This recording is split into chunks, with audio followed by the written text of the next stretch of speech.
Alrighty, well, here we are on the Cunfun RZ800. So as promised, here's the review. This is the Cunfun RZ800. I've got Michael up front here helping with filming today. Thank you. We've got it all charged up. There's a couple of things about this that are pretty amazing, actually. I'm going to share and show you a couple of things at the end of this video that, like, for the value of this is kind of astonishing. It's available on Amazon, which means you get, you know, if you happen to be an Amazon Prime member, you can be able to get free shipping as well. And yeah,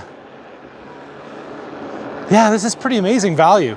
For an inexpensive scooter, it's got an awful lot going for it. Anywho, I'm gonna scoot ahead here and we're gonna continue. Full review coming up.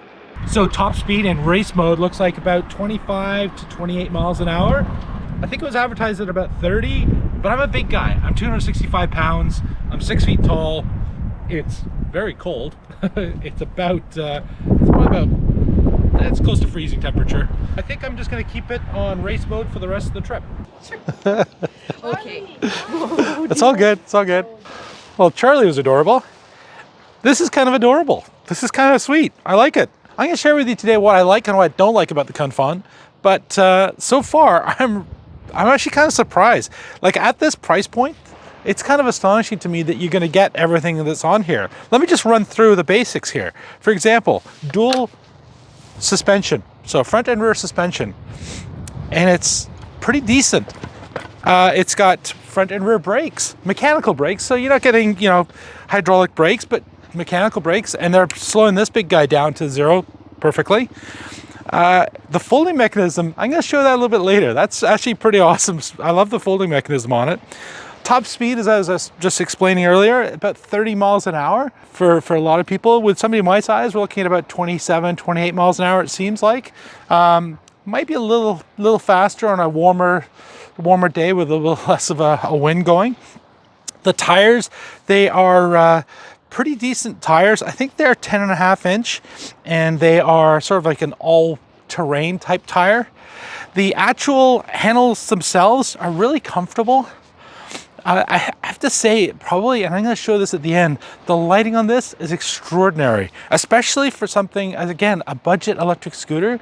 The lighting on this thing is crazy good. I think if you had to do any kind of riding at night or just like having awesome lights, this could be pretty awesome for you. So anywho, I'm going to continue on. I think we're going to go right through downtown, maybe find a cup of coffee, keep ourselves nice and warm today. But I'm going to share with you what I like and what I don't like about the Cunfun. I wouldn't want to do the maintenance stuff to move that longer. Watch out for that driftwood. I did a bit of a hill test here. I don't do the hill of death with single motor scooters. I haven't found one yet that would do it. I suspect that you'd need like about 3,000 watts to do the hill of death with a single motor. But on this particular gentle gradient, it had absolutely no issues whatsoever.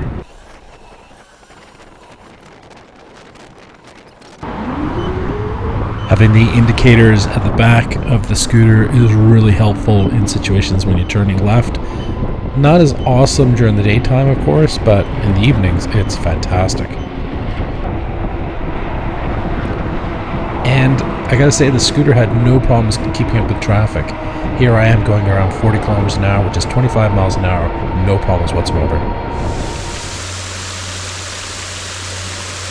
Next up, I'm going to show you the folding mechanism, because the folding mechanism, I've never seen anything quite like it.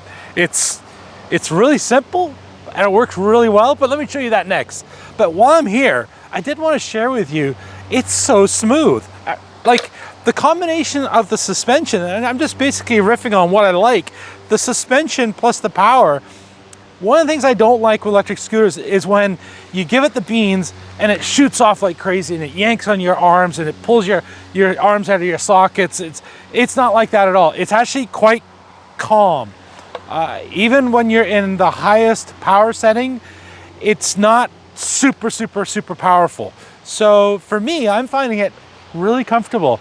I like cruising it around about 20 miles an hour, which is what, 32 kilometers an hour, and this has no problems doing that. The suspension is lovely, and so yeah, if this is your sort of your thing, your bag, you like kind of cruising around, this might be a really good fit for you. Anywho, let me just go show you this folding mechanism. It's extraordinary. So I promised the folding mechanism was super interesting. It's got a similar folding mechanism. The actual lock at the stem here is pretty straightforward. The way it folds in, it just clicks into place at the back here.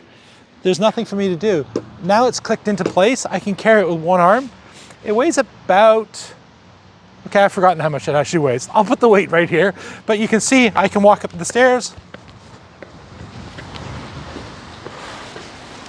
and back down. You kind of have to grab your finger and thumb and squeeze it, and that just releases it. So once you know that, that's pretty simple. And then the locking mechanism up here, it's really robust.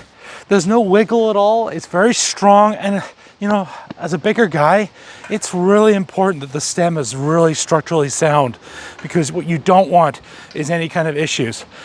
The other advantage, of course, is that when you're not folding it up and down, it's really simple. You can put a bag on here. Now, the last thing I will say, I'm not someone who does a lot of folding and unfolding and things. Even in our apartment / condo area, I will typically just grab it and walk up the stairs. And I wanted to show you this because at the back here, there's a really nice spot to actually put your hand. So hand front, hand back, and it makes life so simple for going up and down the stairs.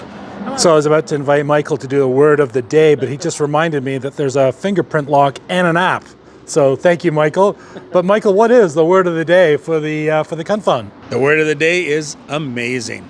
Brass tacks. What did I like? What didn't I like about the Cunfun PZ 800? There are a number of things I really like about it. I think as a budget-minded scooter, it actually checks the boxes for a bunch of things. The ride quality is excellent. Does it have tons of power? No. Is it comfortable? Does it get me to about 20 miles an hour, no problems? Absolutely. Handlebars themselves, from the height perspective, I'm 6 feet tall. If you're taller than me, then I would say this might be a little bit more uncomfortable. At 6 feet, I found this perfectly fine. The brakes, perfectly fine. They're just regular mechanical brakes. They're nothing too special, but they do the job. The battery size, I wasn't quite sure how big the battery is. I'm gonna find out what it is. I'm gonna put it up here, but it looks like I've got lots and lots of battery left, and that's terrific. The handle grips themselves, they're not locked down, but they're really comfortable. The tires are kind of a funny looking tire. They're sort of like one of those combination off-road / fat tire, but again, they're really quite comfortable and they're eating up the bumps really well. The kickstand, actually it's pretty robust, pretty strong looking kickstand.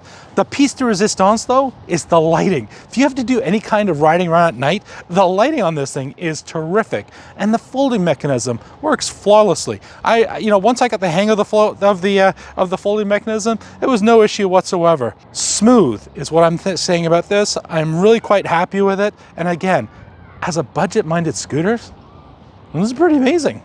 2 thumbs up, big guy approved.